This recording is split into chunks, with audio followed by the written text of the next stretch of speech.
It is official, guys. The Fed has dropped the rates by 50 basis points, which is huge because people were actually anticipating for rates to come down only 25 basis points, but they went pretty big and they dropped it by 50. Now, what does this mean? This means that we've turned a corner. We're no longer going to be seeing rates go up or plateau like we've been seeing the last couple of years.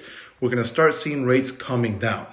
Definitely heading in the right direction, but we've been heading the right direction for the last 2 months because if you actually look back at the history of rates in the last 2 months, we were actually 0.75% higher than what we are today. If you're a buyer today trying to get yourself an FHA loan, most likely you can find loans quoted at the mid 5%. And if you are looking to get a conventional loan, most likely they can quote it at in the low 6s.